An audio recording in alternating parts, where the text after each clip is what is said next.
Wellman TV. Ricardo Willis. Kabanata 771, simula ngayon. Boss. Sa isang iglap, ang panloob na enerhiya ni Ricardo ay lumundag, na bumubuo ng isang proteksyon na aura habang nagdadala ng isang mas marilag na enerhiya sa loob ng kanyang mga pag-atake. Klang klang klang klang.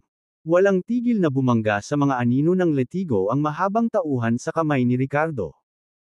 Ang kanyang enerhiya ay naglalaman ng power of the earth's depths at ang kapangyarihan ng kidlat, na ginagawang mabigat at marahas ang kanyang mga pag-atake. Kasabay nito, ang kapangyarihan ng kidlat ay tumagos sa katawan ni Blood Royal sa pamamagitan ng pulang dugong letigo, na nagdulot sa kanya ng pakiramdam ng pamamanhid. Parang nagkaroon ng negatibong palitan sa pagitan ng dalawang panig.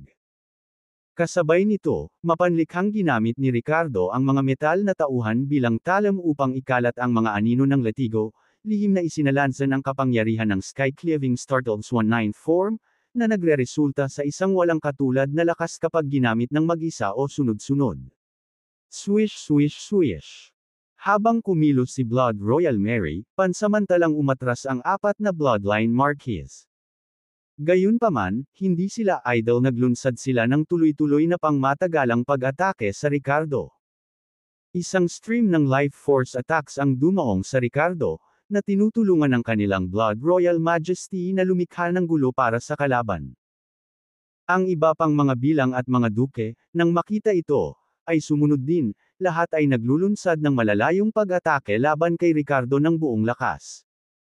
Ang buong bulwagan ng Bloodline ay dinapuan ng maraming powerhouse ng Bloodline, na sama-samang kinubkob ang Ricardo.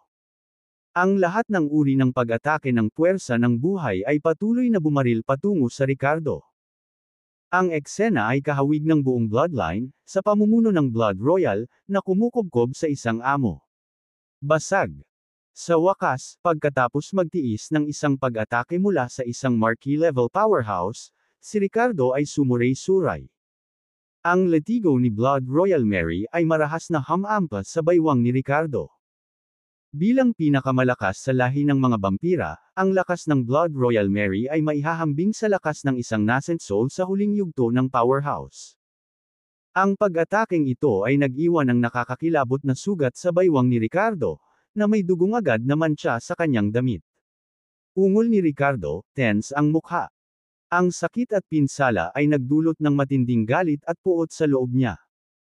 Sa sandaling ito, nang makita ang kanyang matagumpay na welga, isang malamig na ngiti ang lumitaw sa nakakaakit na mukha ni Blood Royal Mary. Itinuwid niya ang kanyang matangkad, balingkinitan, at kurbatang katawan, na mahinhin na tumingin kay Ricardo at sinabing, "Prayosha little man, ano ang pakiramdam? How dare you be arrogant in front of me? Threaten to annihilate my bloodline. Ngayon, ikaw ay nakatakdang makubkob hanggang sa kamatayan. Tingnan natin kung makakatagal ka." Ha ha ha. Sa mga salitang ito, matagumpay na tumawa ang Blood Royal. Ngunit bilang tugon, isang malupit at mabangis na ngiti ang sumilay sa mukha ni Ricardo, na puno ng matinding hangarin ng pagpatay. Kinulong hanggang kamatayan. Salamat sa pagpapaalala sa akin. Pupuksain ko muna ang iyong mga tao, pagkatapos ay magsaya kasama ka. Sabi ko isusuko kita ngayon. So, simulan na natin ngayon. Dahil doon, napuno ng malamig na determinasyon ang mukha ni Ricardo. Tinalikuran niya ang Blood Royal, na agresibong umatake sa kanya, at sa halip ay sinimulan niyang salakayin ang iba pang mga powerhouse ng Bloodline. Boom! Sinisingil ni Ricardo ang isang grupo ng mga Count at Duke level na Bloodline powerhouse. Ang kanyang mga tauhan ay may dalang mabangis na enerhiya habang ito ay tumagos ng may lakas. Hindi. Ang pag-swipe na ito ay nag-iwan ng 12-dosenang mga powerhouse ng Bloodline na patay sa ilalim ng kanyang mga tauhan. Pumalakpak. Siyempre, ang Blood Royal, na walang humpay na umaatake kay Ricardo, ay nanakit muli. Ang pulang dugong letigo ay mabangis na hamampas sa likod ni Ricardo, na nag-iwan ng putik ng punit na laman. Gayunpaman, tila hindi nabigla si Ricardo. Ang kanyang rich soil unyielding form, kasama ang pisikal na katawan ng Myriad Forms Realm, ay nangangahulugan na maliban kung nakatarget sa kanyang vitals, ang mga pag-atake mula sa Blood Royal Mary ay hindi nakamamatay. Sa pamamagitan ng paggamit ng Dragon's Energy Primordial Technique, lubos niyang kayang tiisin ang pinsalang dala ng kanyang kalaban. Kung tungkol sa sakit, tiniis niya ang gayong hindi makataong pagpapahirap sa piitan ng Dragon Burial Peak ng Broken Pulsec na kahit na ang kaunting sakit ay hindi man lang magdulot ng pagkunot ng kanyang noo. Sinadya niyang gamitin ang sarili niyang mga sugat para ipagpalit ang buhay ng mga bloodline powerhouses. Hanggang sa nawasak ang buong bloodline, at ang Blood Royal Mary ay naiwang nanginginig sa takot. Mamatay. Sa isang stump, si Ricardo, tulad ng isang ligaw na tigre, ay lumiko muli, patungo sa lugar na makapal ang populasyon ng bloodline powerhouses. Thud. Splatter. Saan man pumunta ang mga tauhan, lumipad ang laman at umalangaw ang hiyawan. Ang mga powerhouse ng bloodline ay sunod-sunod na nahulog, tulad ng trigo na inaani. Damn it! Ako ang kalaban mo. Sa pagmamasid sa kanyang mga kampa na namamatay sa isang nakababahala na bilis, ang Blood Royal Mary ay napuno ng pangamba at galit habang desperadong inatake niya si Ricardo, sinusubukang pigilan siya. Gayunpaman, hindi niya alam kung anong uri ng walang awan na baliw ang kinakaharap niya ngayon. Dalhin mo rito ang biyenan ko. Kung hindi, kakatayin ko ang buong bloodline. Habang walang awang pumatay, agresibong sumigaw si Ricardo. Pinili niyang labanan ang lahat ng pag-atake ng Blood Royal Mary hanggat hindi nila na-target ang kanyang vitals, pagkatapos ay mabilis na nakabawi gamit ang Dragon's Energy Primordial Technique. Nagpatuloy siya sa pagpatay sa iba pang mga bloodline powerhouses. Damn it! Umalis ka sa lupa. Umalis ka sa lupa dali. Hindi siya makakalipad. Umalis ka sa lupa, at hindi niya tayo maaabot. Sa pagharap sa pagpatay kay Ricardo, ang mabilis na pag-iisip ng mga powerhouse ng bloodline ay agarang tumawag. Nakakahiya. Isa-isa, ang mga figure na may mga pakpak ay pumapapak sa hangin, naghahanap ng kanlungan sa hangin sa gitna ng bloodline hall. Inaasahan nilang maiiwasan ang kawalan ni Ricardo na hindi makakalipad at makatakas sa kanyang pagkatay. Sa tingin mo ba hindi ako makakagawa ng pangmatagalang pag-atake?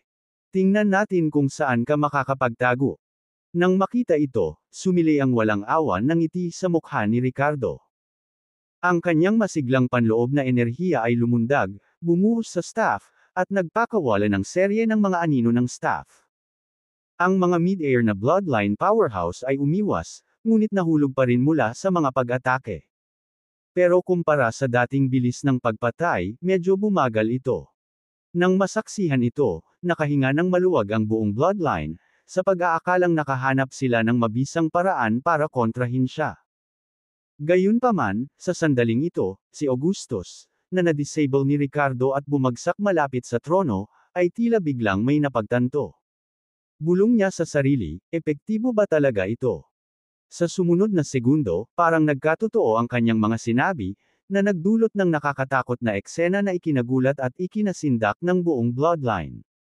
Kabanata 772 Sa palagay mo ba ito ay walang lamang mga salita? Boom! Sa sandaling iyon, tinapakan ni Ricardo ang lupa, nag-iwan ng napakalaking malalim na butas, at saglit siyang pumailan lang sa hangin. Patungo sa pinakamakapal na lugar sa himpapawid, tumalon siya. Buzz! Kasabay nito, isang malakas na puwersa ng gravitational ang nagmula sa kanya bilang sentro. Sa isang iglap, sa loob ng radius na 50 metro sa paligid niya, ang mga dalubhasa sa bloodline sa himpapawid ay hindi napigil ang napalapit sa kanya. Kasabay nito, malamig na ngumuso si Ricardo, at pumutok ang kanyang tunay na chi. Ang marilag, mabigat, at mabangis na totoong chi, tulad ng isang chi wall na kumakalat sa lahat ng direksyon, ay bumangga sa mga eksperto sa bloodline na iginuhit patungo sa kanya. Sa susunod na sandali, isang hindi kapani-paniwalang nakakabagbag damdamin at nakagigimbal na eksena ang bumungad sa kabuuan ng pangunahing bulwagan ng bloodline.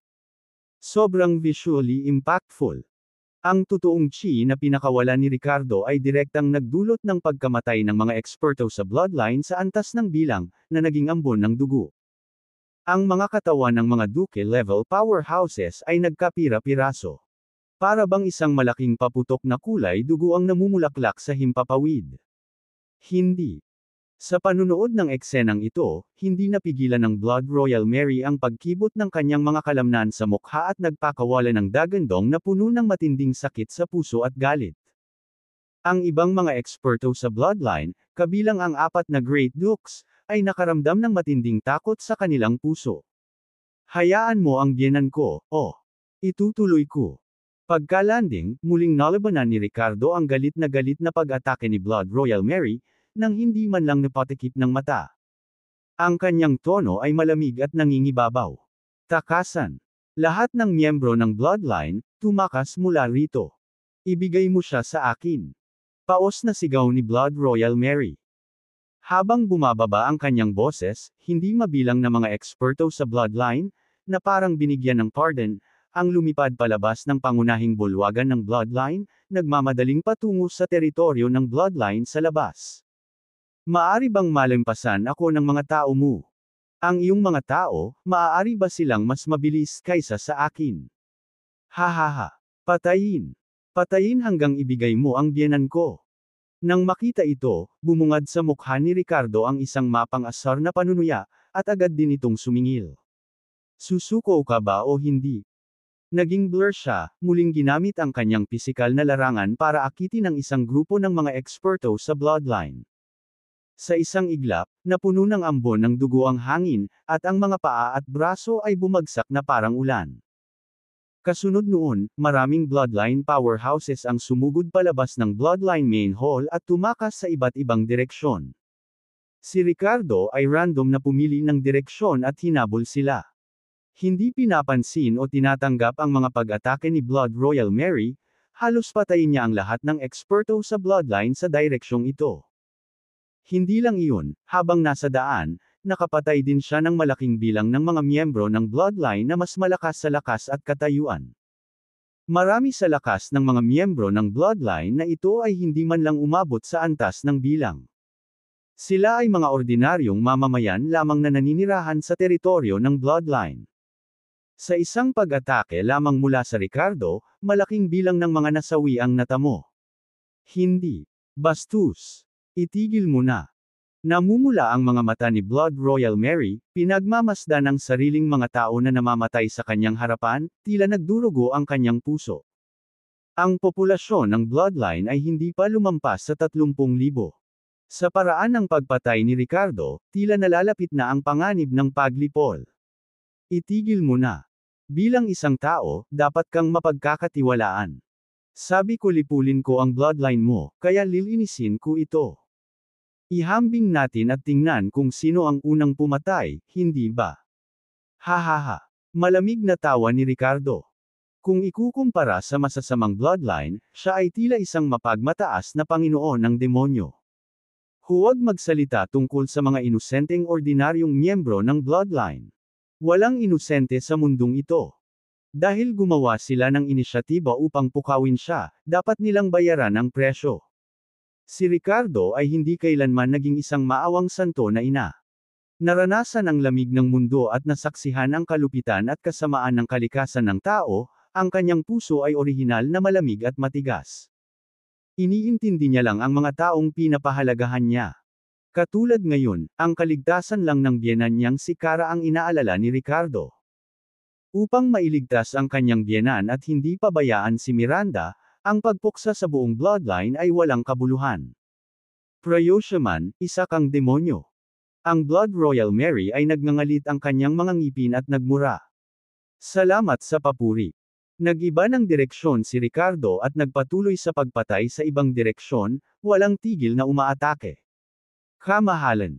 Sabay nating pigilan siya. Patayin siya. Nararapat siyang mamatay. Sa sandaling ito, ang 4 na bloodline dukes ay lumipad pabalik sa kanilang sariling inisyatiba at umaksyon patungo sa Ricardo. Nais nilang makipagtulungan sa Blood Royal Mary upang makisali at pigilan si Ricardo, na itigil ang kanyang pagpatay. O kahit patayin si Ricardo. Perpekto. Patayin natin ang isang malaki. Nang makita ito, hindi nagulat si Ricardo ngunit natuwa. Boss! Biglang, isang malakas na puwersang nakakasuklam ang lumabas sa kanyang katawan at kumilos kay Blood Royal Mary. Ang pisikal na larangan ay maaaring malayang lumipat sa pagitan ng gravity at pagtanggi. Alam lang ng Blood Royal at ng iba pang eksperto sa bloodline na maaaring makaakit ng mga kalaban si Ricardo, ngunit hindi nila inaasahan na makakapaglabas din siya ng salungat na puwersa.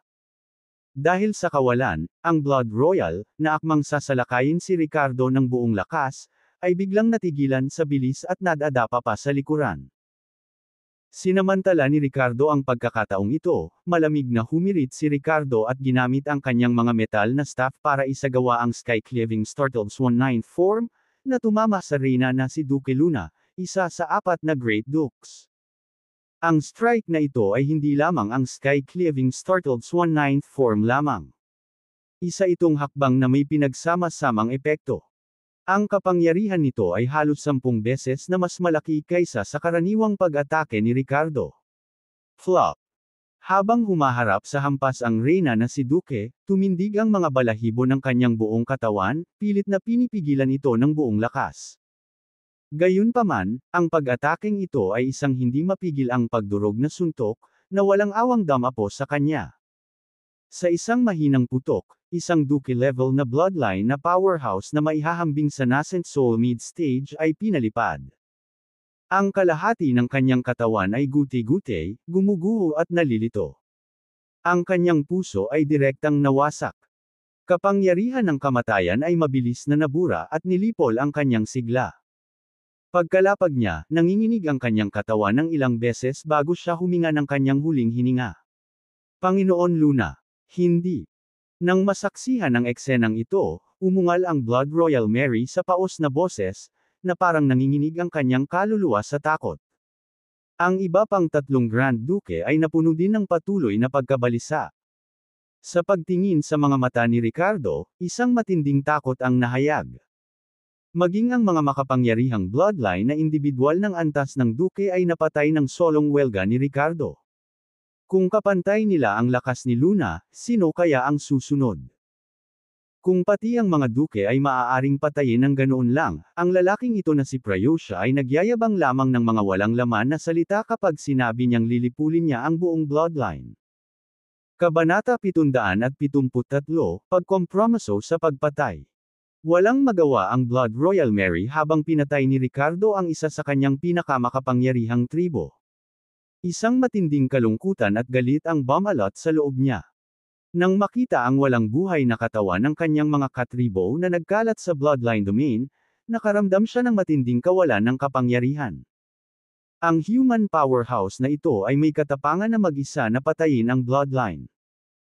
Pagkatapos lamang na masaksihan ni Ricardo ang walang kahirap-hirap na pagpatay sa ranggo ng Viscount at iba pang makapangyarihang mga individual na sa wakas ay natanto ng Blood Royal Mary ang bigat ng sitwasyon. Dapat ba niyang lipulin si Ricardo at ang bloodline o dapat siyang patayin? Ang sagot sa tanong na ito ay tila napagpasyahan na. Tumigil ka. Ang makapangyarihang pagkatao mula sa Prayosha, pakiusap, tumigil ka. Pagsusumamo niya. Maaari naming pag-usapan ang anumang mga kahilingan na mayroon ka ngayon. Ipapahatid ko sa iyo ang biyenan mo. Nakikiusap ako sa iyo. Tumigil ka.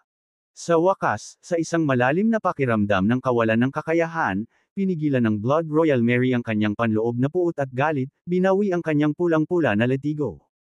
Mahinang wika niya kay Ricardo. Habang bumagsak ang kanyang mga salita, malamig na bumantong hininga si Ricardo, ang kanyang mga mata ay kumikislap ng may katalas. Kung ginawa mo lang ito ng mas maaga, hindi ba mas mabuti? Blood Royal Mary clenched her teeth at huminga ng malalim, tinalikuran ng hambog na kilos na nararapat sa isang reyna. Sa isang saloobin ng pagkakapantay-pantay, tumingin siya kay Ricardo at sinabing, napatunayan mo ang iyong sarili na may kakayahang makipag-ayos sa anumang mga tuntunin sa akin. Bilang pinuno ng bloodline, napakatagal nang natamasa ng Blood Royal Mary ang posisyon ng dominasyon. Pakiramdam niya ay mas mataas siya sa sinuman, kahit na higit sa buhay mismo.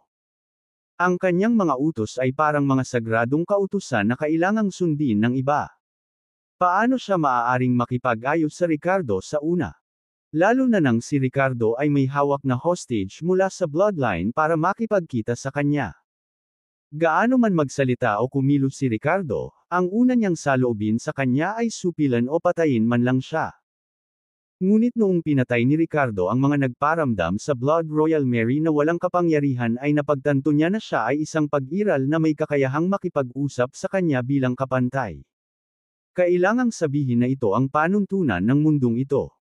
Kapag hindi nakikita ng iba ang iyong lakas, kahit gaano mo pa sabihin, ito ay walang kabuluhan. Kapag nagtataglay ka ng kapangyarihan na nagpapanginig sa iba, hindi mo na kailangang magsabi ng marami, at ang kabilang partido ay kusang loob na uupo at kausapin ka. Ang hanggal na Eitingal ay nagpapatawa lamang sa mga tao. Ngunit nakakabingi ang katahimikan ng isang makapangyarihang individual. Sa kompromiso ng Blood Royal, nakahinga ng maluwag ang lahat ng miyembro ng bloodline sa paligid niya, pati na rin ang natirang 3 Viscount. Ang kanilang mga titig kay Ricardo ay kahawig ng pagtingin sa isang nakakatakot na demonyo. Sa wakas, tumigil na ang demonyo. Pagkatapos ay inakay ng Blood Royal Mary si Ricardo pabalik sa engranding bulwagan ng bloodline at naglakad patungo kay Augustus, na nakahiga pa rin na walang kakayahan sa mataas na upuan. Nabali ang mga paa ni Augustus, naputol ang kanyang gulugod, na naging ganap na hindi makagalaw. Bilang isa sa mga pinuno ng Deities Tears and a Count of the Bloodline, nang makitang bumalik ang Blood Royal kasama si Ricardo, napagtanto niya ang sagot sa sarili niyang mga tanong. Augustus, saan mo dinala ang biyenan ni Mr. Willis? Dalhin mo siya dito. Malamig na utos ni Blood Royal. Nang marinig ito, si Augustus ay sumulyap kay Ricardo nang may takot, napagtanto na ang Prayosha Powerhouse na ito ay may kakayahang magpasuko sa makapangyarihang Blood Royal. Ilang sandali, napuno ng halo-halong emosyon si Augustus. Anong uri ng nakakatakot na pag-iral ang napukaw ng luha ng Diyos? Hindi siya naglakas loob na magsalita at agad na nakipag-ugnayan kay Mr. Roy, na miyembro ng Deities Tears sa ilalim ng Hyos Corporation, upang ibalik si Kara sa Human Cryogenic Base. Gayunpaman, hindi talaga ipinadala si Kara sa teritoryo ng Bloodline. Dati, gusto lang linlanggan ni Augustus si Ricardo na pumunta rito at hayaan ang mas malalakas na bloodline expert na makipag-usap sa kanya. Ngunit hindi niya inaasahan na napakalakas ni Ricardo na kaya niyang hawakan ang buong bloodline nang hindi pinagpapawisan.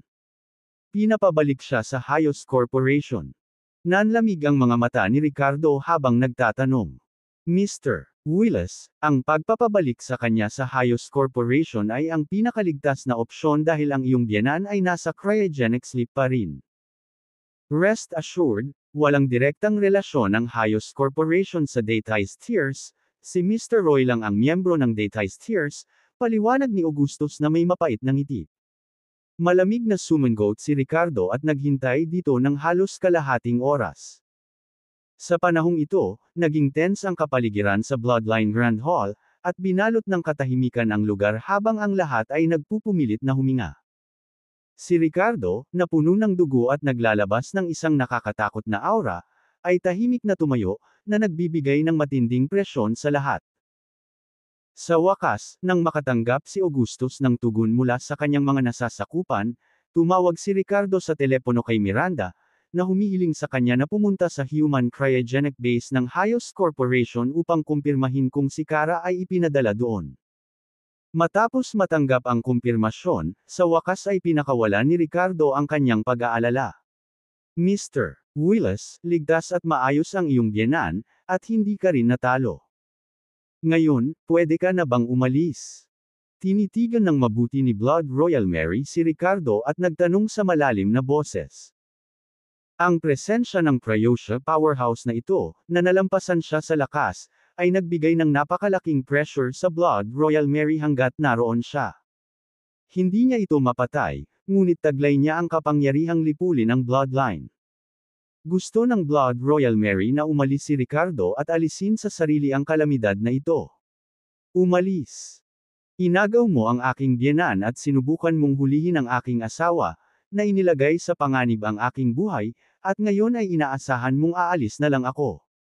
Ngumuso si Ricardo, napatitig ang mga mata kay Augustus.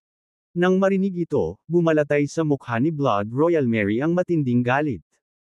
Sinira mo ang bloodline at ako ay inaasahang mag-aalok ng paliwanag.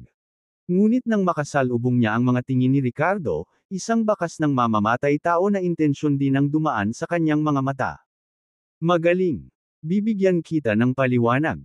Ang kawalang katarungang ito ay may kagagawan, at dahil ang bagay na ito ay sulsol ni Augustus, gagamitin ko ang kanyang dugo upang pawiin ang iyong galit. Tumango si Blood Royal Mary, malamig na nakatitig kay Augustus. Ang huli ay nanginginig at nagpahayag ng magkahalong takot at gulat, na nagsusumamo, kamahalan. Iligtas mo ako. Kamahalan. Maawa ka, pakiusap. Huwag mo akong patayin. Swish. Bago pa man magkaayos ang mga salita, nakapulupot na ang pulang latigo sa leeg ni Augustus. Sa sumunod na sandali, humigpit ang latigo, naputol ang ulo ni Augustus, nagamulong sa lupa sa paanan ni Blood Royal Mary na parang pakwan. Dahil sa Augustus na ito, ang bloodline ay dumanas ng mabibigat na casualty, kahit na nawala ng isa sa mga duke. Ang Blood Royal Mary ay hindi makapaghiganti kay Ricardo sa sandaling ito, kaya't kay Augustus na lamang niya mailabas ang kanyang galit. Kung tutuusin, dahil sa kanya kaya nagkaroon ng ganitong sitwasyon. Kung hindi lang dinala ni Augustus si Ricardo dito, hindi sana ganoong pagkalugi ang bloodline. Not to mention na gusto ni Ricardo na patayin si Augustus, kahit Blood Royal Mary ay hindi siya pinapatawad. Nasiyahan ka na ba ngayon, Ginoo? Tanong ni Blood Royal Mary sa malalim na boses. Gayunpaman, umiling si Ricardo at sinabing, hindi sapat. Nang marinig ang mga salitang iyon, agad na nagbago ang ekspresyon ng Blood Royal Mary. Kabanata 774 na bigyan kita ng 7 araw. Hindi inaasahan ng Blood Royal na hindi madaling susuko si Ricardo. Sir, ano pong gusto nyo? Ligtas na ang biyenan mo kaya bakit pa rin nagbabago ang isip mo? Ang nagsimula ng lahat, Augustus, ay patay na. Nagnganga ang mga ngipin ng Blood Royal. Sa taas ng mahigit 2 metro, nanginginig ang katawan niya sa galit. Pinayagan mo ang iyong mga tao na gumawa ng kaguluhan sa labas, sumuporta sa mga madilim na organisasyon, hulihin ang aking biyenan, at magplano laban sa aking asawa. Gusto mo pa akong patayin ngayon lang. Hindi sapat ang pagpatay sa taong nagsimula ng lahat. Ako ba, si Ricardo, napakadaling manipulahin. Kung gusto mong tapusin ang awayan na ito, hindi ba dapat ako ang bayaran ng bloodline mo? Ngumisi si Ricardo at mariing tinanong si Blood Royal. Nakaugalian na sa buong mundo para sa mga natalo na bayaran ang nanalo, tama ba? Ano? Anong uri ng kabayaran ang gusto mo? Galit na tanong ni Blood Royal Mary. Mayroon bang anumang kayamanan sa iyong bloodline na makikita kong kaakit-akit? Napataas ang kilay ni Ricardo at nakangiting tanong. Dahil dito, hindi napigilan ng Blood Royal Mary ang pag-igting ng kanyang mga ngipin, pagkatapos ay pinilit ang isang pilit na ngiti sa kanyang mukha at sinabing, ang pinakadakilang kayamanan sa ating bloodline ay ako. Kung hindi, maaari kitang samahan sa isang gabi, sapat na ba iyon? Sa pagharap sa isang mabigat na kalaban tulad ni Ricardo, walang pakialam ang Blood Royal Mary kung may nangyari sa pagitan nila. Nang marinig ito, napamura si Ricardo at hindi maiwasan ang kanyang tingin na gumala sa katawan ni Blood Royal Mary. Hindi may kakaila, siya ay isang napakabihirang kagandahan. Sa kabila ng kanyang matayog na taas na mahigit 2 metro, hindi siya mukhang makapal o magaspang. Sa halip, naglabas siya ng kakaibang alindog.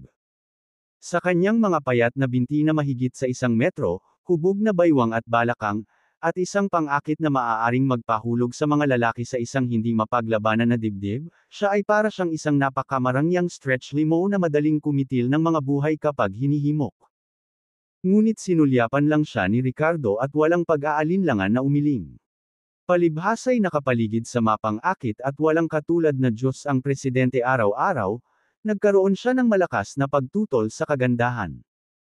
Bukod dito, si Miranda, ang kanyang asawa, ay nagsakripisyo ng labis para sa kanya, kahit na itinaya ang kanyang kaluluwa upang masupol ang Panginoon ng masasamang espiritu.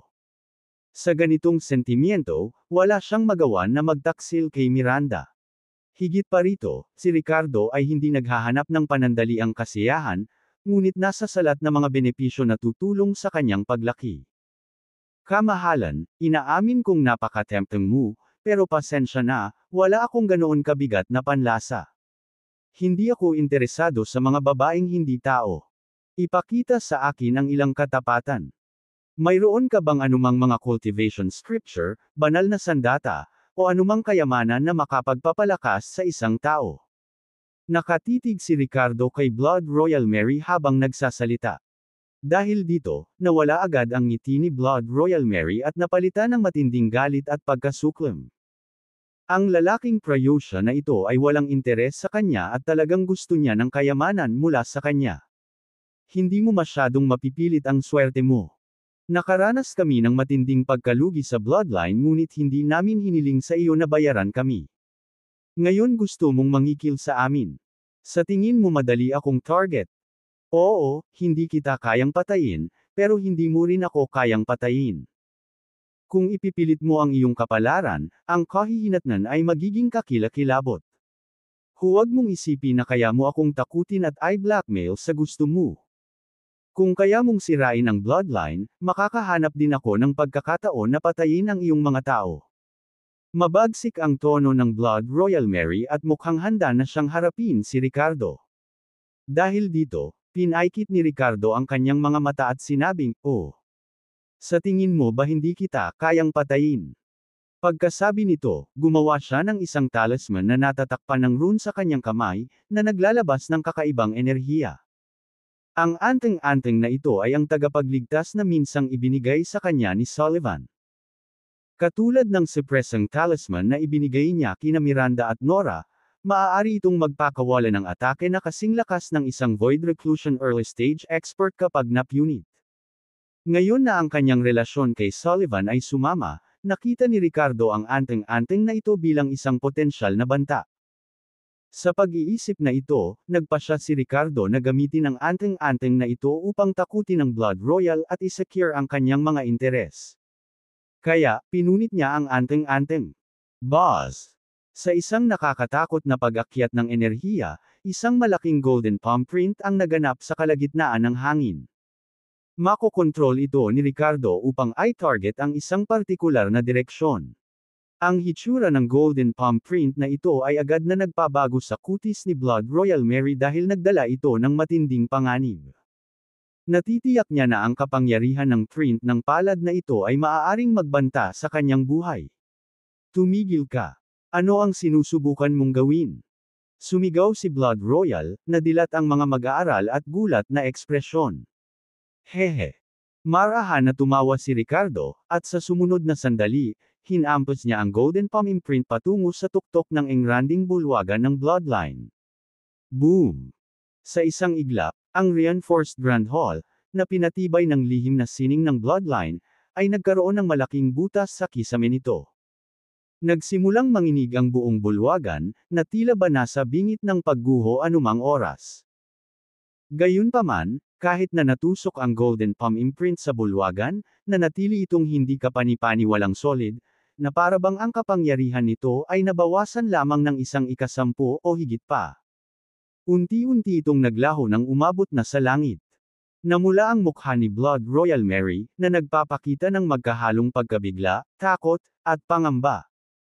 Hahaha, kung ayaw mong mamatay, kung ayaw mong mapuksa ang iyong bloodline, ihanda mo ang iyong sinseridad.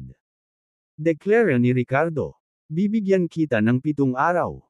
Kung hindi mo na ihanda ang iyong kabayaran sa loob ng 7 araw, bibisitahin ulit kita. Sana hindi ka nababalik sa sinabi mo. Sa sandaling ito, humagalpak ng tawa si Ricardo, walang kahihiyang lumabas ng Bloodline Grand Hall. Nagpakitang gilas, oras na para umalis habang gulat na gulat pa rin ang Blood Royal Mary. Mag-iwan ng sapat na pananakot at misteryo. Ang pagpili kung ano ang susunod na gagawin ay ipinaubaya sa Blood Royal Mary. Kabanata 775, nilinlang siya sa pagpasok.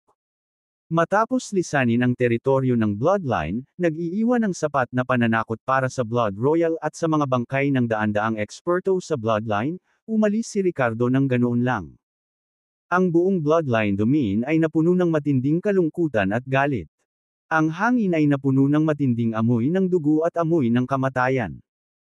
Noong una, ang pabango na ito ay itinuturing na kaaya-aya sa bloodline, ngunit ngayon ay nagparamdam ito sa kanilang lahat na natatakot at naiinis. Ang amoy ng dugo ng biktima ay ganap na naiiba sa pabango na ibinubuga ng mga pinsala at pagkamatay ng kanilang sariling mga tao. Bilang karagdagan sa matagal na takot, ang Blood Royal Mary ay nakaramdam ng matinding kalungkutan at puot. Isang duke ang namatay, at higit sa kalahati ng backbone forces ng bloodline, kasama sina dukes at earls, ay nasugatan o namatay. Ang buong bloodline ay dumanas ng matinding dagok. Ang lahat ng ito ay dahil sa pagpukaw sa makapangyarihang individual na ito mula sa Prayosha. Ngayon lang, sa harap ng Ricardo, nakumpromiso at naitago ng mabuti ni Blood Royal Mary ang kanyang galit. Ngunit paanong hindi siya makakapaghiganti para sa gayong malalim na awayan ng dugo? Isang oras pagkatapos ng pag-alis ni Ricardo. Sa loob ng isang lihim na silid sa teritoryo ng bloodline, pinalitan ng Blood Royal Mary ang kanyang damit, hinugasan ang pagod at mga mantsa ng dugo sa kanyang katawan, at umupo doon, maharlika at kaakit-akit muli. Sa kanyang harapan, isang gwapong vampira na si Duke ang lumuhad, hinahalikan ang kanyang bota. Ang luha ni Duke Deity, kumusta ang sitwasyon sa sinaunang domain ng bloodline? Binawi ng Blood Royal ang kanyang paa at mahinahong nagtanong. Kamahalan, naglabas ako ng iba't ibang mga gawain sa pamamagitan ng nakatagong network, at maraming mga mersenaryo at adventurer mula sa buong mundo ang kumuha sa kanila. Sa kasalukuyan, mayroong libu-libong baboy at hanggal na sumusugod sa sinaunang domain. Maging ang mga tanga mula sa Purifying World Ecclesiarchy at Wolfkin Tribe ay patungo sa tinatawag na misteryosong kayamanan. Naniniwala ako na sa loob ng 2 buwan, ang bilang ng mga pag-aalay sa sinaunang bangkay ng Blood Progenitor ay magiging sapat na upang muling pasiglahin ito. Lumuhad doon ang luha ni Duke Deity at magalang na nagsalita. Ang kanyang mga salita ay may pahiwatig ng pagpuri sa sarili. Ang Duke Deity's Tears ay ang ultimate leader at pinakamataas na autoridad ng Deity's Tears, na sinusuportahan ng bloodline. Sa pagkakataong ito, dahil sa paghiganti ng mga luha ng Diyos laban kay Ricardo, ang bloodline ay dumanas ng mabibigat na casualty, at siya, bilang pinuno ng mga luha ng Diyos, ay hindi nakaligtas sa sisihin. Nang marinig ang tungkol sa mga nakaraang pangyayari, nagmamadali siyang bumalik mula sa punong tanggapan ng Deity's Tears upang humingi ng tawad. Ang mga balitang dinala niya sa Queen Blood Royal ay sinadya upang makabawi sa kanyang mga pagkakamali. Habang bumabagsak ang mga salita, walang pakialam na tumanggo ang Blood Royal Mary ngunit umiling pagkatapos. Nagawa mo ng mabuti, ngunit hindi pa rin sapat. I'm sure alam mo na ang nangyari kanina. Ako ay naiinip na patayin si Ricardo at ipaghiganti ang ating mga tao. Walang ibang paraan. Paano natin mabilis makumplito ang ritual ng paghahain ng dugo? Hanggat matagumpay kong sakupin ang Blood Progenitor Ancient Corpse, maaari kong patayin si Ricardo at gamitin ang kanyang dugo para kutsain ang kahihiyan ng buong bloodline. Mas mabuti kung magagawa ito sa loob ng 7 araw. Habang nagsasalita si Blood Royal Mary, isang pakiramdam ng pagkaapurahan ang bumalot sa kanyang pagkatao, na nagpapakita ng isang naiinip na kilos. Nang marinig ang kahilingan ng Reyna, ang luha ng Duke Deity ay nagmuni-muni sandali at sinabi, sa kasalukuyan, handa na ang lahat para sa ritual ng paghahain ng dugo sa sinaunang domain. Ang kulang na lang ay sapat na alay. Kapag mayroon na tayong sapat na mga handog, maaari na nating simulan ang ritual anumang oras. Sa puntong ito, ang luha ni Duke Deity ay biglang nagliwanag sa kanyang mga mata, at isang nakakatakot na kinang-ang bumungad sa kanyang mukha. Kamahalan, may plano ako. Kung maaari nating linlanggan itong Ricardo na makapasok sa sinaunang domain ng bloodline, lahat ng ating mga problema ay malulutas. Ang taong Prayosha na ito ay hindi kapani-pani walang makapangyarihan. Kung ang ritual ng paghahain ng dugo ay maaaring iguhit ang kanyang kakanyahan, na sinamahan ng mga nakaraang sakripisyo, ito ay walang alinlangan na magtatagumpay. At saka, magagamit natin ang ritual para patayin ang taong ito. Ito ay simpleng pagpatay ng 2 ibon gamit ang isang bato. Sa pagbagsak ng mga salita, biglang nagningning ang mga mata ni Blood Royal Mary, at isang mas nakakatakot na ngiti ang lumitaw sa kanyang nakakaakit ngunit nakakatakot na mukha. Lakitin siya sa sinaunang dumi ng bloodline. Napakagandang ideya. Sa sandaling iyon, ngumiti ang Duque de Tears at nagpahayag ng isa pang impormasyon sa Blood Royal. Oh, ano ito? Nagtaas ng kilay si Blood Royal Mary sa sobrang interes. Kinakalkala niya sa kanyang isip na maaari niyang linlangan si Ricardo sa pamamagitan ng pagsasabi sa kanya na ang kayamanan ng bloodline ay nasa sinaunang domain. Dahil gusto mo ng kabayaran at isang kayamanan na maaaring mapahusay ang iyong kapangyarihan, bakit hindi tuklasin ang sinaunang domain? At kung may iba pang mga dahilan na maaaring mapilitan si Ricardo na pumunta doon, ito ay mas perpekto. Kung tutuusin, nag-aalala rin ang Blood Royal Mary na hindi madaling lokohin ang taong Prayosya na ito. Ang dahilan ay ang kanyang grupo ng mga subordinate ay nakapasok sa sinaunang domain ng bloodline. Inimbestigahan ko itong Ricardo ng maigi. Siya ay napaka-protective at pinahahalagahan ang katapatan. Iniulat ng Duque de Tears ang kanyang nalalaman sa Blood Royal. Si Ricardo, bilang pangunahing kaaway na pumatay ng ilang matataas na miyembro ng de Tears, ay lubusang naimbestigahan ng Tears of the Gods. Kabilang sa impormasyong kanilang natuklasan ay ang Lachi Fire Security Group ay konektado sa Ricardo. At hindi nagtagal, isang grupo mula sa Lachi Fire Security Group na ito ang tumanggap ng imbitasyon mula sa isang mersenaryong organisasyon at, bilang mga reinforcement, ay nagsagawa ng isang misyon na naipost ng Duque de Tears sa Hidden Network. Nakapasok na sila sa sinaunang domain ng bloodline. Dahil sa paraan ng paggawa ni Ricardo, kapag nalaman niyang nakapasok na ang kanyang mga subordinate at followers sa sinaunang domain ng bloodline, malaki ang posibilidad na makapasok din siya. Pagkarinig nito, unti-unting lumawak ang ngiti sa labi ni Blood Royal Mary. Kabanata 776, Heart of the Blood Progenitor. Makalipas ang 2 araw. Habang pinabalik si Kara sa cold storage base ng Hayos Corporation, tiniyak ni Ricardo at Miranda na manatili sa loob ng 24 na oras upang maiwasan ang anumang karagdagang sakuna. Nais nilang matiyak na wala ng mga aksidente sa sandaling ma-unfrozen si Kara. Sa araw na ito, ipinakilala sina Ricardo at Miranda sa mentor nina Alice at Hazel, si Dr. Stein, isang kilalang dalubhasa sa genetic ng tao sa mundo. Nakilala nila ang higanteng ito ng siyentipikong mundo kasama si Nora, kasunod ng pagpapakilala ni Alice. Sa mga mata ni Ricardo, ang sumpa ng Ancient Willis family ay tila namamana, random na lumilitaw sa mga henerasyon. Bukod sa pag-alis mismo ng pamilyang sinaunang Willis, maaari ba itong gamutin sa pamamagitan ng siyentipikong paraan? Dahil sa pagkakataong makilala si Dr. Stein, isang nangungunang eksperto sa genetika ng tao, natural na kinuha ito ni Ricardo. Sa kabutihang palad, dahil si Alice ang paboritong disipulo ni Dr. Stein, nagawa niyang mahikayat itong makipagkita sa kanila. Nang marinig ang tungkol sa kalagayan ni Nora, si Dr. Stein ay nagpahayag ng tunay na interes sa sumpa na ito. Sa opisina ni Alice sa Hayos Corporation, nakipagkita ang dalawa kay Dr. Stein. Siya ay isang gaskasing matandang lalaki na may makapal na lente, malinaw na isang siyentipikong henyo na nagpapabies sa mga detalye ng buhay. Gamit ang iba't ibang instrumento, nagsagawa siya ng komprehensibong pagsusuri kay Nora. Kinokolekta din niya ang dugo at bone marrow ng batang babae para sa pagsusuri at pagsasaliksik, na nangangako na magbibigay ng mga resulta sa lalong madaling panahon. Kasabay nito, gagawin niya ang kanyang makakaya upang makahanap ng isang paraan upang gamutin ang genetic disease. Siyempre, hindi gumawa ng anumang garantiya si Dr. Stein.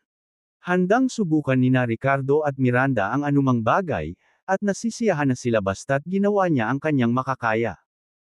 Habang dinadala ni Dr. Stein si Nora sa examination room para sa iba't ibang test, biglang pumasok ang isa sa mga subordinate ni Alice. Mr. Willis, may tao sa labas na gustong makita ka. Nabanggit nila ang pagtalakay sa kabayaran sa iyo. Nang marinig ito, tumaas ang isang kilay ni Ricardo, nagpakawala ng isang walang pakialam na, "Oh," at pagkatapos batiin si Miranda, umalis siya. Sa loob ng isang marangya at pinahabang motorhome. Pagpasok, nakita ni Ricardo ang isang mapang-akit na figure na nakatambay sa napakalaking kama sa motorhome. Ito ay walang iba kundi ang Blood Royal, Mary. Sa tabi niya ay nakatayo ang isang gwapong nasa katanghaliang gulang na lalaki, ang ulo ng luha ng Diyos, luha ni Duque Deity. Blood Royal, mukhang handa ka ng gantihan ako ha. Pagpasok, walang pakialam na umupo si Ricardo sa sofa at walang pakialam na nagtanong. Nang makita ang ugali ni Ricardo, biglang nanlamig si Duque de Tears, na hindi pa nakita ang nakakatakot na galit ni Ricardo noong araw na iyon, na gustong pagsabihan siya. How dare he be so walang respeto sa Her Majesty the Queen? Hindi mapapatawad. Gayunpaman, sinenyasan siya ng Blood Royal Mary na manahimik. Si Ricardo ay isang taong maaaring umupo sa isang pantay na katayuan sa kanya at kahit na may kakayahang pumatay sa kanya, hindi bababa sa hanggang sa matapos ang paghahain ng dugo. Ang lakas ay tumutukoy sa saloobin. Nakangiting humihingi ng tawad si Mary, at may bakas ng hinanakit sa kanyang kaakit-akit at nakakatakot na mukha. Ricardo, wala talagang kapansin-pansin na maibibigay ng ating bloodline bilang kabayaran. Kailangan mo bang pahirapan ako? Nang makita siya sa ganitong estado, inilibot ni Ricardo ang kanyang mga mata at sinabing, "Tumigil ka na sa pag-arte. Kung hindi mo ako bibigyan ng kasiyasang kabayaran, pupunta ako at katayin ang buong bloodline. Ikaw, napakawalang awa mong tao." Nang marinig ang mga salitang ito, nagngangalit si Maria at sinabi. Ilang sandali pa, bumantong hininga siya at sinabing, "Kung talagang may mahalagang bagay na maaaring pumukaw sa iyong interes, malamang na ito ay ang puso ng dugo na ninuno." Puso ng dugo ninuno. Ano yon? Ipakita mo sa akin. Napukaw ang interes ni Ricardo, at sabik siyang nagtanong. Ito ang puso ng vampire progenitor, ang Cain, Demon King. Ang pagkakaroon ng pusong ito ay magbibigay ng karamihan sa kapangyarihan ni Cain Devil. Kung ginamit upang pekay ng isang sandata, ito ay maihahambing sa isang banal na artifact. Kahit na direktang kainin, hanggat ang iyong katawan ay sapat na malakas upang mapaglabanan ang kapangyarihan sa loob ng Heart of the Blood Progenitor, ito ay lubos na magpapahusay sa iyong lakas. Ngayong bumagsak na ang ating bloodline at nahihirapan sa domain ng bloodline, ang mga eksperto tulad ni Ricardo ay maaaring mag-isang pakse ng ating buong lahi. Wala na talagang ibang mahalagang kayamanan para sa iyo sa aming angkan. Tila bahid ng pangungulila sa mga mata ni Mary habang nagsasalita.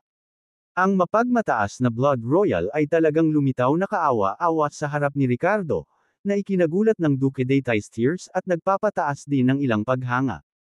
Blood Progenitor Cain puso ng Diablo. Bumulong si Ricardo at nagpahayag ng labis na interes, lumapit at nagsabing, "Matatanggap ko iyon. Ipakita mo sa akin." Nang marinig ito, mapait na ngumiti si Mary at umiling, "Wala sa mga kamay ng ating bloodline ang puso ng dugo." Nang marinig ito, halos magwala si Ricardo. Wala sa kanilang mga kamay. Anong kalokohan ito? Blood Royal, pinaglalaruan mo ba ako? Naging malamig ang ekspresyon at tono ni Ricardo. Hindi. Sincere talaga ako. Masasabi ko sa iyo kung nasaan ang Heart of the Blood Progenitor, at maaari mo itong kunin mismo. Sa lakas mo, hindi ba't isang oras na lang bago mo makuha? Umiling-iling, ang tono ni Blood Royal Mary ay may bahid ng pang-aakit habang sinabi niyang, "Huwag mo akong paglaruan. Either give me compensation directly, or let's have another showdown. Gusto mo bang maglagay ng bitag para sa akin?" Si Ricardo ay hindi tanga. Sa katunayan, siya ay mas mapagbantay kaysa sa iba. Kabanata 777, isa pang mensahe. I swear to the heavens, hindi talaga ako nakipaglaro sa iyo, Your Excellency. Ang mga mapagkukunan na mayroon kami sa bloodline ay talagang hindi naaayon sa iyong mga pamantayan. Kung hindi ka naniniwala sa akin, maaari mong bisitahin muli ang Bloodline domain at maghanap ayon sa gusto mo. Maaari mong kunin ang anumang nakakaakit ng iyong mata, tama ba iyon? Ito ay dahil ako ay taos-puso at tunay na humanga sa inyong kamahalan kaya ibinahagi ko sa inyo ang nalalaman ko tungkol sa puso ng dugo. Kung hindi ka interesado, maaari akong mag-alok sa iyo ng ilang iba pang ordinaryong mapagkukunan. Halimbawa, ang aking Blood Siphon Demon Whip, na kasalukuyang pinakamahusay na sandata sa Bloodline. Gusto mo ba? Bakas sa mukha ni Blood Royal Mary ang kahirapan at hinanakit habang same time nakausap si Ricardo. Natural na artista siguro ang mga babae, lalo na kung gampanan ng kaawa-awang papel. Maging ang babaeng bampirang ito sa Blood Royal ay tila napakahusay sa aspetong ito. Sa sandaling ito, ang kanyang hitsura ay puno ng inosente at sinseridad. Nang marinig ito, tumaas ang isang kilay ni Ricardo at diretsyong tumitig sa kanyang mga mata. Huminga ng malalim si Blood Royal at sinalubong ang kanyang tingin, tila hindi natatakot. Pagkaraan ng ilang sandali, ngumiti si Ricardo at tumango, sinabing, sige. Pansamantala akong maniniwala na wala kang anumang mas mahusay na mga handog. Ibigay mo muna sa akin ang Blood Siphon Demon Whip mo, pagkatapos ay sabihin mo sa akin kung nasaan ang Heart of the Blood Progenitor. Nang marinig ito, natigil ang ekspresyon ng Blood Royal Mary habang sinabi niyang, hindi na nakapagpatuloy. Anong nangyayari? Gusto talaga ng lalaking ito ang aking Blood Siphon Demon Whip. I was just speaking casually, seryoso ba talaga siya? Ang Blood Siphon Demon Whip na ito ay isa ring bihirang banal na sandata, na ginawa mula sa mga spine ng 100 namatay na Bloodline Duke, na hinaluan ng isang espesyal na metal na tinatawag na blood-toughened steel. Hindi lamang ito nagtataglay ng malakas na kapangyarihan sa pag-atake, ngunit sinisipsip din ito ang sigla ng kalaban habang nagdudulot ng pinsala, na ginagawang mas malakas at nagbabagong buhay ang sarili. Ang sandata na ito ay kayamanan ng Blood Royal Mary. Anong mali? Hindi ka ba sincere ngayon lang? Sabi mo bibigyan mo ako ng 1 segundo tapos ngayon hindi na. Naningkit ang mga mata ni Ricardo at malamig na ngiti ang tanong. Medyo naging hindi pala kaibigan ang kanyang tono. Pilit na ngumiti si Blood Royal Mary at nagtanong, mukhang hindi nababagay ang aking Blood Siphon Demon Whip sa mabangis at masiglang estilo ng inyong kamahalan. Gusto mo ba talaga? Hindi bagay sa akin. Kaya kong ibigay sa iba. Baka makita ng asawa ko na angkop ito. Bagamat walang pakialam sa sinabi ni Ricardo ay muling tumulim ang kanyang tingin. Hinawakan ng Blood Royal Mary ang gilid ng kanyang bibig, walang magawang tumango, at sinabing, fine. Pagkasabi nito ay tiniis niya ang sakit at tinanggal ang kulay dugong letigo sa kanyang baywang at ibinigay kay Ricardo. Sa kanyang puso, naisip ni Blood Royal sa kanyang sarili, paano kung ikaw, ang sakam at malupit na taong Praesia, ay pansamantalang kunin ang aking sandata. Hanggat inaakit kita sa Bloodline Ancient Domain, mamamatay ka pa rin sa huli.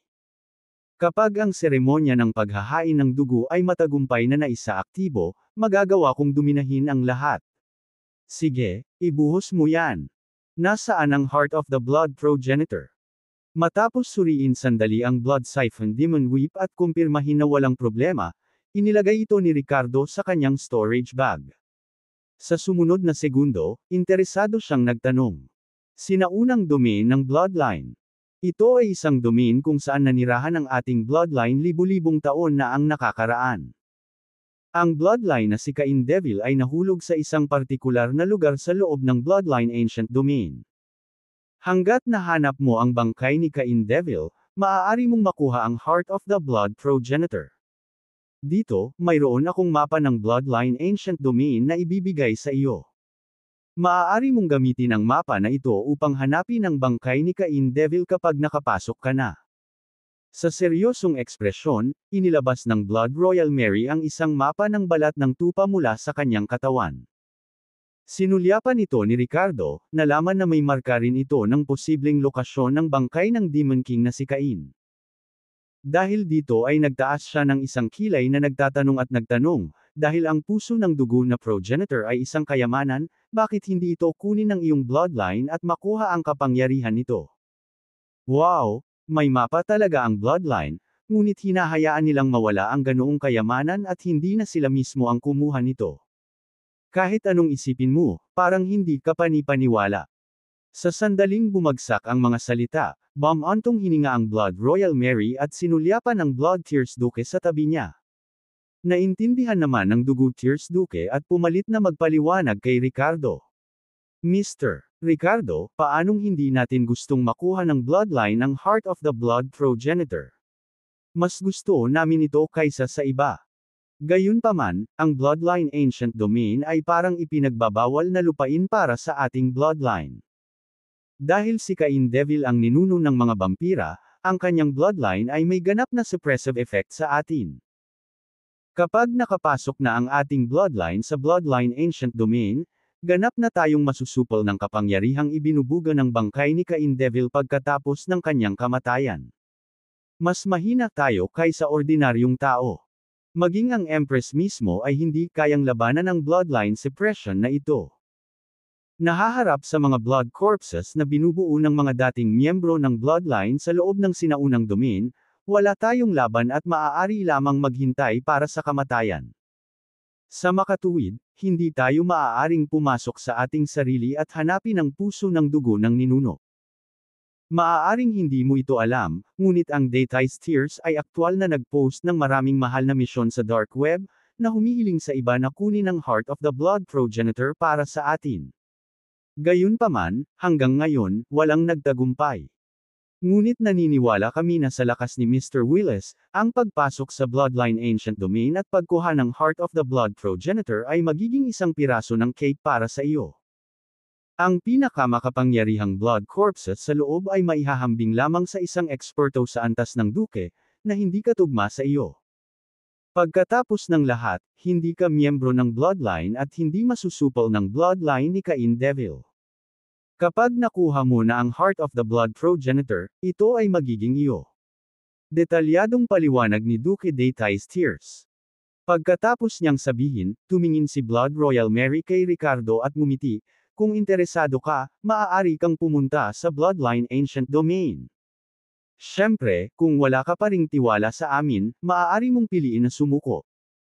Ibabalik kita sa kasalukuyang domain ng bloodline, at maaari kang maghanap ng bagay na makakapagpasaya sa iyo. Gayunpaman, maaaring mayroon kaming ilang balita na sasabihin sa iyo. Tungkol sa isang grupong tinatawag na Lachi Fire Security Group. Kabanata 778, ipasok ang sinaunang domain. Tungkol sa Bloodline Ancient Domain, natagpuan ni Ricardo ang kanyang sarili na hindi ganap na walang kuryosidad. Ngayon, hindi lang niya kailangang harapin ang Ancient Willis family, kundi kailangan ding harapin muli ang Broken Pulse sect sa hinaharap. Ayaw niyang palampasin ang anumang pagkakataon para palakasin ang kanyang lakas. Matapos makuha ang Heart of the Blood Progenitor, makakamit ba niya ang isang bahagi ng kapangyarihan ng Blood Progenitor, si Cain Devil? Ang kaisipang ito ay nakaakit kay Ricardo. Ang unang kalahati ng mga salita ni Blood Royal Mary ay naging dahilan upang mag-alinlangan si Ricardo, ngunit nang marinig niya ang pangalang, Lachi Fire Security Group, agad na nagbago ang kanyang ekspresyon. Ano ang nangyari sa Lachi Fire Security Group? Tanong ni Ricardo sa mahinang boses. Bago ito, alam niya na tinanggap nina Emerson at Noah ang isang napakagandang misyon at nagtungo sa ibang bansa upang isagawa ito. Nang banggitin ng Blood Royal Mary ang Lachi Fire Security Group, ito ba ay nauugnay sa Bloodline Ancient Domain? Oo naman, sa susunod na sandali, ang luha ni Duke Deity ay sumingit, tinanggap ng isang grupo mula sa Lachi Fire Security Group ang misyon ng ating Deity's Tears na galugarin ang Bloodline Ancient Domain kasama ang isang batch ng mga mersenaryo, ngunit hindi pa sila bumabalik hanggang ngayon. Dahil dito, nagbago ang mukha ni Ricardo, at tinitigan niya ang Duke Deity's Tears, na naglalabas ng matinding hangarin na pumatay. Nakaramdam ng panlalamig si Duke Deity's Tears at mabilis na nagpaliwanag, aminin ko na dati nang nag-imbestiga ang Deity's Tears sa mga tao sa paligid mo para makaganti, kaya alam ko na ang Lachi Fire Security Group, sa katunayan, ay nauugnay kay Mr. Willis. Ngunit nanunumpa ako, hindi namin intensyon na akitin ang Lachi Fire Security Group na tanggapin ang misyon na ito. Malamig na senggal ni Ricardo, dahilan para manginig ang hangin. Naramdaman ni Duque de Taistiers ang pananakit ng eardrums niya. Mas mabuting ipagdasal muna ang aking mga tao ay hindi nasaktan. Kung hindi, sisiguraduhin kong ganap na malilipol ang luha ng Diyos. Babayaran ko ang bloodline sa halagang nararapat. Deklara ni Ricardo na may namumunong presensya. Pagkatapos ay sinubukan niyang tawagan sina Emerson at Noah ngunit hindi niya ito makontak. Kasunod nito, tinawagan ni Ricardo ang Domestic Lachi Fire Security Group, nagtatanong tungkol sa mga kawani sa kumpanya. Isang tanong lang ang itinanong niya, kung ang destinasyon ng nakaraang gawaing ginawa ni na Emerson at Noah ay nasa Fagleuston ng European Domain. Matapos makatanggap ng positibong tugon, walang ilusyon si Ricardo. Kinumpirma niya na hindi siya dinaya ng luha ni Duque Deity sa bagay na ito. Sa wakas, huminga ng malalim, nagtanong si Ricardo sa malalim na boses, paano ka papasok sa Bloodline Ancient Domain? Dalhin mo ako dyan. Nang marinig na si Emerson at Noah ay pumasok din sa Bloodline Ancient Domain, agad na nagdesisyon si Ricardo. Bilang tugon, mabilis na tumango si Duque de Taistiers at sinabing, oo. Dadalhin kita doon. Samantala, isang matagumpay na ngiti ang sumilay sa kaibuturan ng mga mata ni Blood Royal Mary. Si Ricardo, ang sarili niyang mga tauhan na ngayon ay nakulong sa Bloodline Ancient Domain, ay nakuha ang pain. Well, nagpaplanong pawiin ang luha ng Diyos. Gawin ang Bloodline na magbayad ng halagang nararapat. Kapag nakapasok ka sa Bloodline Ancient Domain, hindi ka na magkakaroon ng isa pang pagkakataon. Ikaw ay nakatadhana na maging isang sakripisyo sa ritual ng dugo. Ha. Sa kaibuturan ng isipan ni Blood Royal Mary, isang matagumpay na halakhak ang umalangaw-ngaw. Noong araw na iyon, matapos ipaliwanag ang sitwasyon kay Miranda at makasama si Nora, sumakay si Ricardo sa isang off-road na sasakyan na minamaneho ng Duque de Taistiers. Sa huling bahagi ng hapon, nagmaneho sila sa mga kalsada sa bundok at pumasok sa labas ng Maharlika at tuloy-tuloy na bulubundukin ng Alps. Sa kalaunan, huminto sila sa paanan ng isang napakagandang tuktok sa isang lambak. Marahil dahil hindi pa lumulubog ang araw, ang luha ni Duque Deity, na natatakot sa sikat ng araw, ay natatakpan ng itim na damit na nakatikip sa kanyang mukha at ulo. Pagkababa ng sasakyan, sinenyasan niya si Ricardo na sumunod at pinona ang daan. Nakarating sila sa harap ng isang kuweba. Sa labas ng kuweba ay isang malaking kampo, na inilagay ng ilang miyembro ng de Taistiers.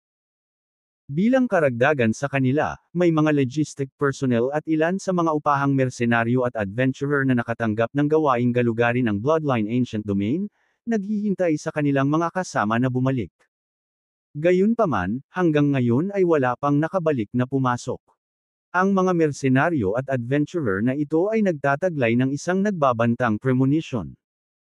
Ang luha ng Duque Deity, na sinamahan ni Ricardo, ay pumasok sa kuweba, at ang mga dingding ng kuweba ay nilagyan ng mga kagamitan sa pag-iilaw.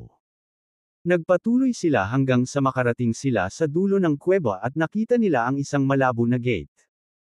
Ang liwanag na gate na ito ay nagbuga ng isang misteryosong lilang glow, na naglalabas ng hindi kilalang aura, na nagpapaalala sa pasukan sa Nest of Malevolence na nakatagpo ni Ricardo sa Goldheart Moon District. Tila may mga hindi kilalang kaharian na naghihintay para sa paggalugad sa buong mundo. Ito na ba? Itinuro ni Ricardo ang Purple Hazy Light Curtain at tinanong ang luha ni Duque Deity. Tumango si Duque de Taistiers, oo. Sa pagpasok sa Ancient Domain Gate na ito, makakarating ka sa Bloodline Ancient Domain, ang lugar kung saan nahulog ang Bloodline Cain Devil. Good, tumango si Ricardo bilang pagsang-ayon. Sa sumunod na sandali, humakbang siya pasulong, nataboy lamang ng isang malakas na puwersa. Nagulat ito kay Ricardo, tulad ng kanyang kasalukuyang lakas, pilit niyang nalalampasan ang karamihan sa mga hadlang. Dati, pilit niyang winasak ang domain barrier ng Broken Pulse Sect. Kung papasok siya ngayon sa Nest of Malevolence sa Goldheart Moon District, dapat ay mapuwersa rin siyang makalusot. Gayunpaman, ang barrier force ng Bloodline Ancient Domain ay hindi inaasahang nababanat. Huwag kang magmadali, Mr. Willis. Mga miyembro lang ng Bloodline ang makakapagbukas ng Bloodline Ancient Domain na ito. Sabi ni Duque de Tais Tears, na may nakatagong dampi ng pangungutya at panunuya sa kanyang mga mata, habang pinapanatili ang isang magalang na kilos sa ibabaw. Sumunod, ginamit niya ang kanyang daliri upang mag-sketch ng isang misteryosong pattern sa malabo na light curtain at tahimik na umawit ng spell. Nag-iba-iba ang purple light curtain bago naging transparent. Ngumiti si Duque de Tais Tears at tumanggaw kay Ricardo. Walang pagdadalawang isip na pumasok si Ricardo. Kabanata 779, ang bahid ng kapangyarihan. Paghakbang pasulong, na sinamahan ng isang pakiramdam ng kanyang katawan na napunit, si Ricardo ay pumasok sa Bloodline Ancient Domain. Ang mga kulay sa kanyang harapan ay agad na naging madugong ulap. Sa abot ng mata, ito ay tila isang lungsod mula sa medieval Europe. Matangkad ang mga sinaunang kastilyo at gusali sa estilong medieval. Sa hindi kalayuan, sa tuktok ng isang tore ng orasan, isang malaking pendulum ang matagal nang tumigil sa pagindayog, na natatakpan ng madilim na pulang marka na tila ba ito ay nabahira ng dugo. Isang bugzo ng hangin ang dumaan, na nagdadala ng isang mahinang amoy ng dugo. Ito ba ang Bloodline Ancient Domain? Naisip ni Ricardo sa kanyang sarili, at maingat na nakikita ang nakapaligid na kapaligiran at ang mga pagbabago sa kanyang sarili dahil sa kapaligiran. Pagkaraan ng ilang sandali, napakunot ang noo niya at bumungad sa kanyang mukha ang mahinang pag-iingat. Kahit na si Ricardo ay hindi nagtataglay ng maalamat na saklaw ng banal na kaalaman, ang kanyang malakas na lakas ay naging lubhang sensitibo sa kanyang kapaligiran. Wala sa loob ng 100 metro ang makatakas sa pangunawa ni Ricardo. Gayunpaman, pagkatapos na makapasok sa Bloodline Ancient Domain na ito, nalaman ni Ricardo na ang kanyang perception ay tila pinigilan, at nararamdaman lang niya ang mga bagay sa loob ng 100 metro tulad ng isang ordinaryong tao. Kasabay nito, naramdaman ni Ricardo ang pag-akyat ng kanyang dugo, na naging sanhi ng pakiramdam ng kanyang buong pagkatao na medyo hindi matatag. Sa kanyang kaloob-loobang pagkatao, mayroong isang dampi ng pagiging ligaw at pagnanasa ng dugo na gumagalaw at tumitindi. Dahil sa Sword Soul na pinalamutian ng Dragon Ancestor, ang lakas ng pag-iisip ni Ricardo ay mas malakas kaysa sa kanyang mga kasamahan, at ang kanyang mga emosyon ay medyo hindi gaanong naapektuhan ng labas ng mundo. Pinagsalubong niya ang kanyang mga kilay, pinipigilan ang pagkabalisa sa loob niya, ngunit tila patuloy itong lumalakas. Sa madaling salita, pagkatapos na makapasok sa Bloodline Ancient Domain na ito, nakaramdam ng labis na hindi komportable si Ricardo sa pangkalahatan. Bukod sa discomfort, may natuklasan din si Ricardo, tila may karagdagang kapangyarihan sa loob niya, kaya medyo lumakas siya kaysa dati. At ang kapangyarihang ito ang tila nag-udyok ng isang tiyak na pagnanasa ng pagpatay sa loob niya. Ang kapangyarihang ito ay tila kahawig ng kapangyarihan ng kamatayan sa loob ng kanyang katawan. Gayunpaman, ito ay tila mas advanced kaysa sa embryonic form na ito ng kapangyarihan ng kamatayan. Hanggang sa puntong hindi na puwersahang ilabas ni Ricardo ang kapangyarihang ito sa kanyang katawan. Maaari bang ang kapangyarihang ito na, may bahid, ay ang tunay na kapangyarihan ng batas? Tila ang buong Bloodline Ancient Domain ay nabalot ng, nadungisan, na kapangyarihang ito.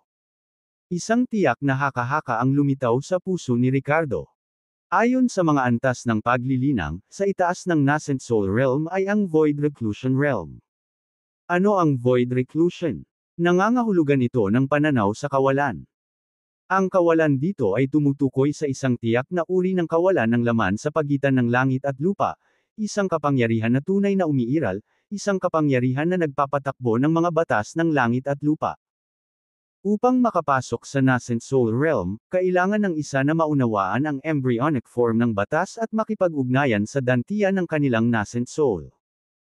Upang makapasok sa Void Reclusion Realm, kailangan ng isa na maunawaan ang tunay na kapangyarihan ng batas at higit pang, patunayan, ang embryonic na anyo ng batas. Sa itaas ng void reclusion ay ang fragmentation void realm. Kung ang mga makalangit na batas na nauunawaan ng mga eksperto sa void reclusion ay kailangang sumunod sa mga kalooban ng nakapalibot na langit at lupa, kung gayon ang mga dalubhasa sa fragmentation void ay maaaring gawin ng mga makalangit na batas na kanilang pinagkadalubhasaan bilang pangunahing puwersa sa loob ng isang tiyak na saklaw. Paglikha ng isang domain na gumagana ayon sa kanilang sariling mga batas. Pagsira sa fragmentation void, supremacy. Maliban sa mga eksperto sa fragmentation void ng parehong antas, ang mga domain ng batas na inilabas ng bawat isa ay maaaring neutralisahin at pigilan ang isa't isa. Sa loob ng batas domain na kanilang nilikha, ang mga eksperto sa fragmentation void ay halos hindi magagapi. Kaya naman ang mga eksperto sa fragmentation void ay maaaring ganap na tumayo sa itaas ng void reclusion realm. Kahit na sa huling bahagi ng void reclusion, kaharap ang isang eksperto na katatapos lang sa fragmentation void, paglaruan lang sila at papatayin sa isang iglap. At sa sandaling ito, naramdaman ni Ricardo ang nabahira na kapangyarihan na ito sa Bloodline Ancient Domain at isang pakiramdam ng pag-iingat ang bomb alot sa loob niya. Kung tama ang kanyang hula, malinaw na kapangyarihan ng isang partikular na batas na inilabas ng isang dalubhasa sa fragmentation void ang may bahid na kapangyarihang ito. Sa madaling salita, ang Bloodline Ancient Domain ay dating teritoryo ng isang fragmentation void expert, marahil, Cain Devil, ang ninuno ng mga vampira. Kung ganoon nga ang kaso, ang eksperto sa fragmentation void ay matagal nang namatay, kung gayon ay mabuti iyon. Kung hindi, at mayroon pa ring isa pang fragmentation void powerhouse sa loob ng sinaunang domain, kung gayon ang Ricardo ay kailangang maging 200% maingat. Mukhang mas mapanganib ang Bloodline Ancient Domain kaysa sa naisip ko. Naisip ni Ricardo sa kanyang sarili, pinaalalahanan ang kanyang sarili na maging maingat, maingat, at mas maingat. Hakbang, hakbang, hakbang. Sa sandaling ito, isang tunog ng mga yabag ang umalangaw-ngaw. Tanging nakita ko ang isang grupo ng mga humanoid na nilalang na nagmamadaling lumabas mula sa isang kalapit na tore, na nakabuka ang kanilang mga ngipin at nakabuka ang mga kuko, na mabilis na umaasenso patungo sa Ricardo. Ang mga humanoid na nilalang na ito ay payat, tulad ng mga tuyong bangkay, na may ganap na keratinized na balat na bumabalot sa kanilang mga skeletal frame, na nagbibigay sa kanila ng isang nakakatakot na hitsura. Sila ay ganap na pula ng dugo, ang mga bibig ay nakabuka ng malapad, ngunit hindi gumagawa ng tunog, na parang tahimik na umuungol, na nagbibigay sa mga tao ng isang pakiramdam ng kakilakilabot at nakakatakot na takot. Ang mga kulay dugo bang pinatuyong bangkay na ito ba ay ang blood corpse na binanggit ng Blood Royal? Tumaas ang isang kilay ni Ricardo, hindi nang ahas na maging pabaya, at kumuha ng pansamantalang metal rod para harapin sila. Bang, bang, bang. Sa tunog ng isang metal rod na tumatama sa balangkas ng blood corpse, lahat sila ay nabasag sa mga pira-piraso at ikinalat ni Ricardo sa lupa. Gayunpaman, ang lakas ng mga blood corpse na ito ay nagulat kay Ricardo. Kahit na ang pinakamahina sa grupong ito ng blood corpse ay nagtataglay ng lakas ng pag-atake na maihahambing sa isang eksperto sa antas ng apesya, at ang pinakamalakas ay kapantay ng isang eksperto sa core formation. Ang sitwasyong ito ay agad na nag-alala kay Ricardo. Bagamat walang banta sa kanya ang blood corpse na ito, paano naman ang ibang mga nanghihimasok? Ang lakas ng blood corpse ay hindi mababa, at kung may iba pang mga panganib sa loob ng Bloodline Ancient Domain, mahawakan kaya nina Emerson at Noah ang mga ito? Hindi. May nangyari na bang mali? Kabanata 780, isang nakakagulat na eksena. Nag-aalala si Ricardo sa kaligtasan nina Emerson, Noah, at ng iba pa, kaya ginamit niya ang Dragon Gaze Heavenward Technique para subaybayan ang kanilang chi at hanapin ang kanilang kinaroroonan. Gayunpaman, sa sinaunang domain ng Bloodline, nabigo rin ang chi tracking technique. Kalimutan mo na, sabay-sabay nating gawin. Sana ligtas si Emerson at ang iba pa, walang magawang sabi ni Ricardo na umiling. Sa sandaling iyon, ang tunog ng labanan ay nagmula sa ibang kalye. Naningkit ang mga mata ni Ricardo, at nagmamadali siyang lumapit. Pagdating niya, nakita niya ang isang grupo ng mga tao na nakaharap sa mga pag-atake ng Blood Corps, na pinamumunuan ng isang dalagang nakaasul na damit sa edad na 20s, na may hawak na espada na walang kap-oras na husay. Ang iba ay desperadong lumalaban sa Blood Corps, ngunit ang sitwasyon ay hindi optimistiko. Sa sorpresa ni Ricardo, ang mga taong ito ay pawang may lahing silangan. Hindi sila mukhang mga mersenaryo, dahil gumagamit sila ng santukan ng mga sandata at parang mga Prayosha cultivator. Tila may ilang adventurer o wanderer mula sa Prayosha na dumating din sa sinaunang domain na ito ng bloodline. Sa katunayan, ang pamilya ni Fiona ay talagang isang grupo ng mga gala. Ang mga gumagala na ito, nang walang suporta ng isang sekta o pamilya, ay hindi limitado sa mga aktibidad sa loob ng mga hangganan ng Prayosha ngunit gumagala sa mundo sa paghahanap ng mga pagkakataon.